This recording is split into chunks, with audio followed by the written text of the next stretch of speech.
ED వరకు కూడా complaint ఇవ్వడానికి తెలంగాణ జాగృతి వెనకాడదని చెప్పి ఈ సందర్భంగా తెలియజేస్తూ, మరి గుంపు మేస్త్రి గారు జిహెచ్ఎంసీ అంటే గ్రేటర్ హైదరాబాద్ మున్సిపల్ కార్పొరేషన్ కాదు, గుంపు మేస్త్రి గారి హయాంలో జరుగుతున్న మహా కరప్షన్ అని చెప్పి మేము చెప్పాలనుకుంటున్నాం. ఈ కరప్షన్ని తప్పకుండా మీరు చెక్ చేయాలి, దీని మీద ఆలోచన చేయాలి.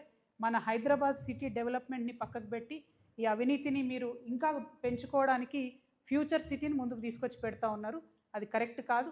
హైదరాబాద్ సిటీలో మీరు ఫెసిలిటీస్ ఇవ్వండి, ఈ సిటీ ఎదిగేలాగా చూడండి, ఇక్కడ కంపెనీస్ వచ్చేలా చూడండి. ముందు దీన్ని ప్రొటెక్ట్ చేయండి, తర్వాత ఫ్యూచర్ సిటీ గురించి ఆలోచించండి. మీ రియల్ ఎస్టేట్ కోసం అటుపోయి హైదరాబాద్ సిటీ ఫ్యూచర్ని నాశనం చేయొద్దని ముఖ్యమంత్రి గారిని కోరుతూ మళ్ళొకసారి డిమాండ్, ఖచ్చితంగా నామినేషన్ ప్రక్రియను క్యాన్సిల్ చేయాలి. టెండర్ సిస్టమ్ ద్వారా మాత్రమే ఒక్క రూపాయి అయినా సరే ప్రజలకు జవాబుదారీగా ఉండేటట్టు ముఖ్యమంత్రి గారు శ్రద్ధ పెట్టాలని కోరుతూ సెలవు తీసుకుంటున్నాను. Thank you. జై తెలంగాణ.